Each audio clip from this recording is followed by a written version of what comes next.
कोलकाता में हुए rape murder case को लेकर देश भर में आक्रोश है, तो इसके अलावा कई अन्य इलाकों से भी ऐसी दहलाने वाली घटनाएं सामने आई हैं। महाराष्ट्र के बदलापुर में तो स्कूल में बच्चियों के साथ यौन शोषण की खबरें सामने आई हैं।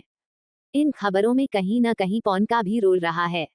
इसे लेकर एक बार फिर ये चर्चा उठ खड़ी हुई है कि देश में अश्लील कंटेंट के प्रसार के खिलाफ किस तरह की रोक है।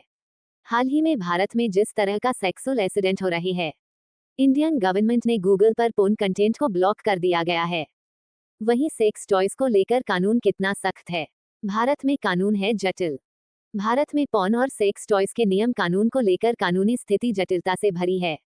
एक तो ये कई कानूनों का मिला जुला स्वरूप है, तो दूसरा ये कि ये कानून मुख्य रूप से सार्वजनिक तौर पर मॉरल सिक्योरिटी, नैतिकता की सुरक्षा और इसके केंद्र में पोर्न कंटेंट पर कंट्रोल की मंशा है। हाल ही में लागू भारतीय न्याय संहिता BNS 2023, इट अधिनियम 2000 और पॉक्सो एक्ट 2012 इस मामले में प्रमुख भूमिका निभाते हैं। पोर्न कंटेंट पर कितनी सख्ती। भारतीय न्याय संहिता BNS 2023 की धारा 294 और 295 पोर्न कंटेंट को रेगुलेट करती है।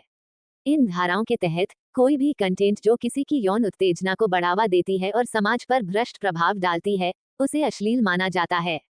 ऐसी सामग्री की बिक्री, किराए पर देना या सार्वजनिक प्रदर्शन अपराध है, जिसके लिए सजा का प्रावधान है। डिजिटल पोर्न पर इट एक्ट का शिकंजा।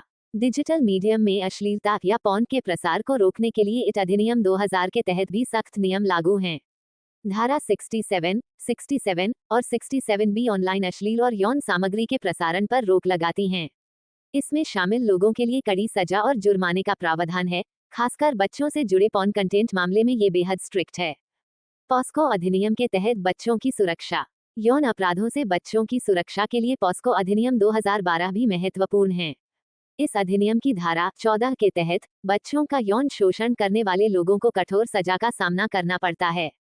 IRWA एक्ट 1986 महिलाओं को गलत तरीके से चित्रित करना। महिलाओं की आपत्तिजनक इमेज के खिलाफ कानून indecent representation of women prohibition act 1986 महिलाओं की गरिमा की रक्षा के लिए लागू किया गया है। ये कानून मीडिया में महिलाओं की आपत्तिजनक चित्रण और उसकी प्रस्तुति पर रोक लगाता है और इस पर सख्त कार्रवाई का प्रावधान करता है। सेक्स टॉयज पर कानूनी अस्पष्टता। सेक्स टॉयज को लेकर भारत में कानूनी स्थिति अस्पष्ट है। इनकी बिक्री या वितरण के लिए कोई विशेष कानून नहीं है, लेकिन इन्हें अक्सर पोर्न और आयात नियमों के तहत अवैध माना जाता है। हालांकि कुछ न्यायिक फैसलों ने सेक्स टॉयज की वैधता को लेकर स्पष्टता दी है। 2011 में कलकत्ता हाई कोर्ट ने कस्टम अधिकारियों द्वारा आयातित सेक्स टॉयज को सीज करने के फैसले को पलट दिया, ये तर्क देते हुए कि ये वयस्कों के लिए थे और अश्लील नहीं थे।